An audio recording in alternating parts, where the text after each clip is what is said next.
আপনারা একটা জিনিস খেয়াল করে দেখবেন, কাতলা মাছ আর চিকেন এই দুটো জিনিস দিয়ে অনেক রকম পদ্ধতিতে রেসিপি তৈরি করে নেওয়া যায়, আর এর টেস্ট কিন্তু ভীষণ ভালোই আসে। আজ আমি আপনাদের সাথে শেয়ার করব বিয়েবাড়ি স্টাইলে কাতলা মাছের রেসিপি। কখন কোন মশলা দিলে স্বাদ একদম অনুষ্ঠান বাড়ির মতন হবে তা আমি আপনাদের দেখিয়ে দেব এই ভিডিওর মাধ্যমে। নমস্কার বন্ধুরা, কিচেন টেকনিকে আপনাদের সবাইকে স্বাগত। আমি মধুমিতা। আজ নিয়ে এসেছি দারুণ স্বাদের একটা রেসিপি। চলুন দেখে নেওয়া যাক আজকের রেসিপি। বিয়েবাড়ি স্টাইলে কাতলা মাছ রেসিপির জন্য আমি এখানে 4 পিস কাতলা মাছ নিয়েছি, আর কাতলা মাছের পিসগুলো যথেষ্ট বড় রয়েছে। একটু বড় সাইজের কাতলা মাছ দিয়ে এই রেসিপিটা বানালে বেশি ভালো লাগে।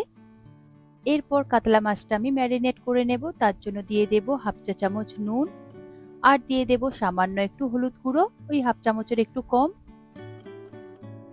সঙ্গে দিয়ে দেব 2 চা চামচ সর্ষের তেল। এরপরে নুন, হলুদ আর সর্ষের তেল দিয়ে মাছটাকে খুব ভালো করে মাখিয়ে নিতে হবে।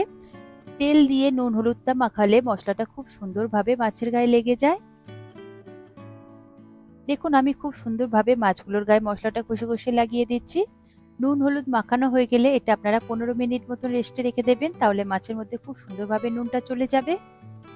মাছটা সরিয়ে রাখলাম। 15 মিনিট পরে মাছটা আমি ভেজে নেব। তার জন্য দেখুন একটা ফ্রাই প্যান নিয়েছি, প্যানটা ভালো করে আগে গরম করে নেবেন। তারপর এর মধ্যে দিয়ে দেব 2 থেকে 3 টেবিল চামচ সর্ষের তেল।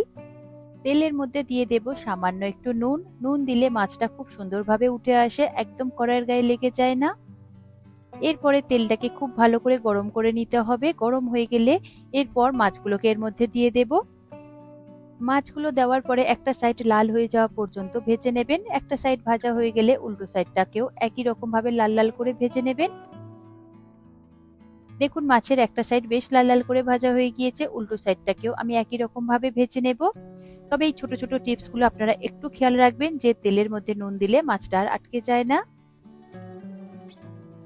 দেখুন দুটো সাইডই আমি বেশ লাল লাল করে ভেজে নিয়েছি। ভাজা হয়ে গেলে মাছটাকে ঝাঁঝরির সাহায্যে তেল থেকে তুলে নেব। দেখুন মাছটা আমি একটা প্লেটে তুলে নিয়েছি, মাছটা আমি সরিয়ে রাখলাম। এরপর ওই মাছ ভাজা তেলের মধ্যে দিয়ে দেব গোটা গরম মশলা, আর সঙ্গে দিয়ে দেব দুটো তেজপাতা। লো ফ্লেমে রেখে মশলাটাকে হালকা করে একটু ভেজে নিতে হবে। মশলাটা ভাজা হোক ততক্ষণ আমি দেখে নেব পেঁয়াজ। আমি এখানে একটা বড় সাইজের পেঁয়াজ খুব ভালো করে পেস্ট করে নিয়েছি। পেঁয়াজ এখানে পেস্ট করেই ব্যবহার করবেন, কুচিয়ে ব্যবহার করবেন না। এরপরে এই বেটে রাখা পেঁয়াজটা আমি ওই ভেজে রাখা মশলার মধ্যেই দিয়ে দেব। পেঁয়াজ দেওয়ার পরে গ্যাসের ফ্লেমটাকে হাইতে করে পেঁয়াজটাকে বেশ লাল লাল করে ভেজে নিতে হবে। দেখুন আমি পেঁয়াজটা বেশ অনেকটা সময় ধরে পেঁয়াজটাকে লাল লাল করে আমি ভেজে নিয়েছি। এখানে কোনো রকম মশলা এখনো ব্যবহার করিনি, এটা পেঁয়াজ ভাজারই কালার এসেছে। পেঁয়াজটা এরকম লাল করে ভেজে নিলে গ্রেভির টেস্ট খুব সুন্দর আসে। পেঁয়াজ ভাজা হয়ে গিয়েছে, এর মধ্যে দিয়ে দেব 1 চা চামচ আদা বাটা। আদার কাঁচা গন্ধ চলে যাওয়া পর্যন্ত লো ফ্লেমে এটাকে খুব ভালো করে কষিয়ে নিতে হবে। কষানো হয়ে গেলে এর মধ্যে দিয়ে দেব হাফ চা চামচ হলুদ গুঁড়ো। হলুদ গুঁড়ো দেওয়ার পরে গ্যাসের ফ্লেমটাকে লোতে করে 1 মিনিট মতন একটু নাড়াচাড়া করে কষিয়ে নেব। তারপর আমি দেখে নেব টমেটো। এখানে আমি একটা বড় সাইজের টমেটো খুব ভালো করে পেস্ট করে নিয়েছি সামান্য একটু জল দিয়ে। এরপর বেটে রাখা টমেটো আমি ওই মশলার মধ্যে দিয়ে দেব। দেওয়ার পরে গ্যাসের ফ্লেমটাকে মিডিয়াম টু হাইতে রেখে খুব ভালো করে একটু নাড়াচাড়া করে কষিয়ে নিতে হবে টমেটোর কাঁচা গন্ধ চলে যাওয়া পর্যন্ত। আমি এই সময় দিয়ে দেব 1 চা চামচ কাশ্মীরি লঙ্কার গুঁড়ো, এটা কালারের জন্য দেওয়া। কাশ্মীরি লঙ্কার গুঁড়ো দেওয়ার পরে টমেটোর কাঁচা গন্ধ চলে যাওয়া পর্যন্ত আমি একটু 2 থেকে 3 মিনিট মতন লো টু মিডিয়াম ফ্লেমে কষিয়ে নেব। কষানো হয়ে গেলে এর মধ্যে আমি দিয়ে দেব 1 চা চামচ রসুন বাটা। আর দেখুন আমি এখানে ঝালের জন্য নিয়েছি 3-4টে মতন চেরা কাঁচা লঙ্কা। তবে ঝালটা অবশ্যই আপনারা নিজেদের পছন্দ মতন দেবেন, আর আপনারা চাইলে এখানে লঙ্কাটা বেটেও ব্যবহার করতে পারেন। এরপর মশলাটাকে আরো একবার নাড়াচাড়া করে কষিয়ে নেব। এরপর এর মধ্যে দিয়ে দেব স্বাদ অনুযায়ী নুন। নুনটা দেওয়ার পরে খুব ভালো করে একবার মিশিয়ে নেব। মশলাটা লো ফ্লেমে আমি কষিয়ে নেব মশলা থেকে তেলটা রিলিজ করা পর্যন্ত। এখানে আমি একটা কাজু বাদামের পেস্ট রেডি করে রেখেছি। 7-8টা মতন কাজু বাদাম অল্প করে জল দিয়ে পেস্ট করে নিয়েছি। তবে কাজু বাদামের পরিবর্তে আপনারা চারমগজও ব্যবহার করতে পারেন, আর কাজু বাদাম দিলে টেস্ট কিন্তু বেশি ভালো আসে। এরপর এই কাজু বাদামের পেস্টটা আমি ওই মশলার মধ্যে দিয়ে দেব। দিয়ে খুব ভালো করে একটু মিশিয়ে নেব নাড়াচাড়া করে। যেহেতু কাজু বাদাম রয়েছে তাই গ্যাসের ফ্লেমটাকে আপনারা লোতে রেখে একটু কষিয়ে নেবেন, তা না হলে কিন্তু কড়ার গায়ে খুব তাড়াতাড়ি লেগে যাবে। মশলাটা ওরকম 1 থেকে 2 মিনিট মতন কষিয়ে নেবে। দেখুন তেলটা রিলিজ করতে শুরু করে দিয়েছে। এরপর এর মধ্যে দিয়ে দেব 1 চা চামচ চিনি।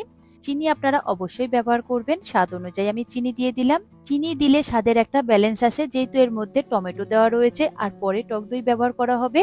দেখুন মশলা খুব সুন্দর করে কষানো হয়ে গিয়েছে, মশলাটা কষানো হোক ততক্ষণ আমি দেখে নেব টক দই। দেখুন আমি এখানে 3 চা চামচ মতন টক দই নিয়েছি, টক দইটা একটু জল দিয়ে ভালো করে ফেটিয়ে নিয়েছি। আমি এটা পাতলা করে নিয়েছি। জল দিয়ে ফেটিয়ে নিলে তাহলে টক দইটা কড়াই দেওয়ার সাথে সাথে আর ফেটে আসে না, আর গ্যাসটাও অফ করবার কোনো রকম প্রয়োজন নেই। গ্যাস অন করে খুব সুন্দর করে কষিয়ে নেওয়া যায়। দেখুন টক দইটা মশলার সাথে খুব সুন্দর করে আমি কষিয়ে নিয়েছি। এরপর এর মধ্যে কিছু মশলা আমি অ্যাড করব। দিয়ে দেব 1/2 চা চামচ ভাজা জিরের গুঁড়ো, আর দিয়ে দেব 1/2 চা চামচ ধনে গুঁড়ো। জিরে আর ধনে দেওয়ার পরে মশলাটাকে আরো একবার লো ফ্লেমে কষিয়ে নিতে হবে মশলা থেকে তেলটা রিলিজ করা পর্যন্ত। দেখুন কষানোর সাথে সাথেই মশলা থেকে কত সুন্দরভাবে তেলটা রিলিজ করতে শুরু করে দিয়েছে, যেহেতু এর মধ্যে কাজু বাদাম রয়েছে আর টক দই রয়েছে। টক দই দিলে তেলটা খুব তাড়াতাড়ি রিলিজ করে দেয়। তেল রিলিজ করলে মশলাটাকে আরো একবার খুব ভালো করে কষিয়ে নেব। এরপর এর মধ্যে দেখুন 4 থেকে 5 মিনিট মতন মশলাটাকে খুব ভালো করে কষিয়ে নিয়েছি, কালারটাও চেঞ্জ হয়েছে, তেলটাও রিলিজ করেছে। এরপর এর মধ্যে দিয়ে দেব অল্প করে একটু জল। আপনারা নিজেদের প্রয়োজন মতন গ্রেভিটা বানাবেন। আমি এখানে খুব বেশি ঘন কিংবা খুব বেশি পাতলা করব না, মিডিয়ামই করব, তাই আমি এখানে 1/2 কাপের একটু বেশি জল দিয়েছি। জল দেওয়ার পরে হালকা করে একটু মিশিয়ে নেব, তারপর এটাকে ঢাকা দিয়ে লো ফ্লেমে একটু ফুটিয়ে নেব। দেখুন 3 মিনিট পরে আমি ঢাকা খুলে আপনাদের দেখাচ্ছি কত সুন্দরভাবে ফুটে গিয়েছে, তেলটা উপরে কত সুন্দরভাবে ভেসে উঠেছে। এরপর এর মধ্যে দিয়ে দেব ভেজে রাখা কাতলা মাছগুলো। কাতলা মাছগুলো দেওয়ার পরে একটু নাড়াচাড়া করে মিশিয়ে নেব। মাছগুলো গ্রেভির সাথে হালকা করে মিশানো হয়ে গেলে তারপর এটাকে আমি 6 মিনিটের জন্য লো ফ্লেমে ফুটিয়ে নেব। তবে এই সময় ঢাকা দিয়ে একটু ফুটিয়ে নেবেন, তাহলে মাছটা খুব সুন্দরভাবে সুসিদ্ধ হবে আর গ্রেভিটাও একদম পারফেক্ট থাকবে, খুব বেশি ঘনও হবে না আর পাতলাও থাকবে না। দেখুন 6 মিনিট পরে আমি ঢাকা খুলে দেখাচ্ছি কত সুন্দরভাবে গ্রেভিটা তৈরি হয়েছে আর তেলটা উপরে ভেসে উঠেছে আর মাছটা কিন্তু একদম পারফেক্ট ভাবে সুসিদ্ধ হয়ে গিয়েছে। আর গ্রেভিটা দেখুন খুব বেশি ঘনও নেই আর পাতলাও নেই, একদম পারফেক্ট তৈরি হয়েছে। এরপর উপর থেকে অল্প করে একটু ধনেপাতা কুচি ছড়িয়ে দেব। তবে এই সময় কিন্তু আমি গ্যাসের ফ্লেমটাকে বন্ধ করে দিয়েছি। ধনেপাতা দেওয়ার পরে খুব ভালো করে হালকা হাতে একটু মিশিয়ে নেবেন। তবে এখানে কোন রকম ভাবে গরম মশলা দেওয়ার প্রয়োজন নেই। দেখুন রেডি হয়ে গেল আমার অনুষ্ঠান বাড়ির মতন কাতলা মাছের রেসিপি, একদম পারফেক্ট তৈরি হয়েছে। দেখে যতটা সুন্দর লাগছে খেতে কিন্তু তার থেকে বেশি সুন্দর হয়েছে। আর রেসিপিটা বানানোর সময় এত সুন্দর একটা ফ্লেভার বেরোচ্ছে, আপনার মনে হবে যেন আপনি অনুষ্ঠান বাড়িতেই এই কাতলা মাছের রেসিপিটাই খাচ্ছেন। প্রতিটা স্টেপ ফলো করে যদি আপনারা এইভাবে বানিয়ে নেন, একদমই বুঝতে পারবেন না যে এটা আপনারা বাড়িতেই এত সুন্দরভাবে বানিয়েছেন, একদম পারফেক্ট অনুষ্ঠান বাড়ির মতন।